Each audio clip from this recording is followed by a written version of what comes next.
मशहूर वकील एडवोकेट उज्जवल निकम, इनको आज बीजेपी में प्रवेश उनका हो गया है और उन्हें उत्तर मध्य मुंबई से उम्मीदवार भी बीजेपी ने बनाया है।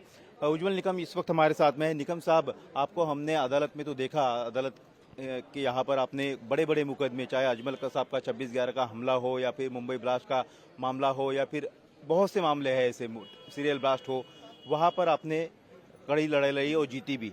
अब राजनीति में आपने कदम रखा है, इस लड़ाई को आप कैसे जीतेंगे और आपने बीजेपी को पर ही विश्वास क्यों रखा?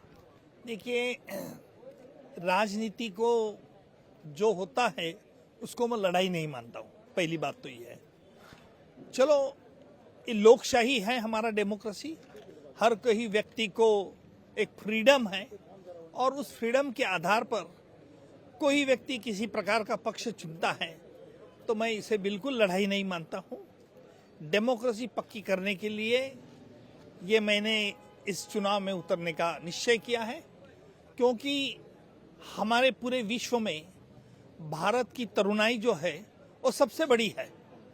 यूथ पॉपुलेशन जिसे हम कहते हैं, चाइना में भी नहीं है, और इसलिए भारत एक विश्व महान गुरु बनने वाला है, जो हमारे प्रधानमंत्री मोदी जी का एक सपना है, जो हमारे गृह मंत्री अमित जी ने देख पाया है, और उसे हमारा मुंबई ये कुछ कोशिश कर रहा है कि इस प्रकार कैसे प्रकार का ये सफल करे, और इसलिए मैंने ये राजनीति में आने का निश्चय किया। कहा कि बीजेपी में हमने देखा कई सारे आप उदाहरण आपने बताए कि चाहे अंतर्राष्ट्रीय लेवल पर सरकार का काम हो, बीजेपी का काम हो, विदेशों में लाना, सर्जिकल स्ट्राइक, कई सारे आपने बातें की। आपने कहा कि राष्ट्रभक्त देशभक्त पार्टी नजर आई।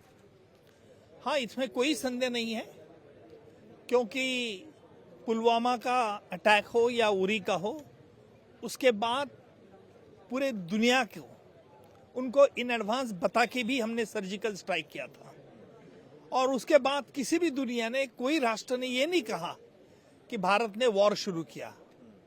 देखिए, हमने लिमिटेड सब्जेक्ट, लिमिटेड एरिया में अटैक किया था। इसका मतलब ये है कि हम दहशतगर्दी नहीं चाहते हैं। इसका मतलब ये है, अगर कोई दहशतगर्दी हमारे देश में करे तो हमारा देश उसे टॉलरेट नहीं करेगा।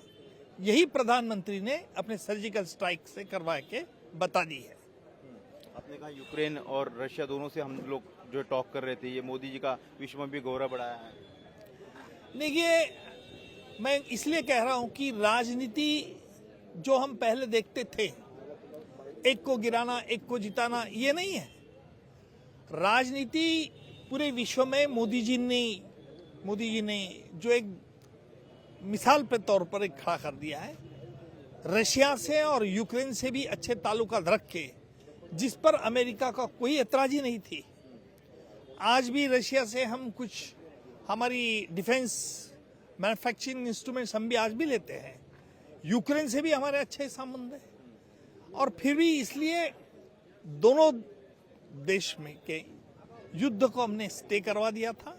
और सिर्फ भारत के लड़कों की नहीं, तो पाकिस्तान के लड़के के बारे में भी प्रधानमंत्री ने अच्छा सोचा था, और इसीलिए रशिया और यूक्रेन ने सीज फायर करके कई देशों में, भारत हो, पाकिस्तान हो, बांग्लादेश हो, वहाँ सभी सिटीजन को उनके उनके देश में सौंपा गया।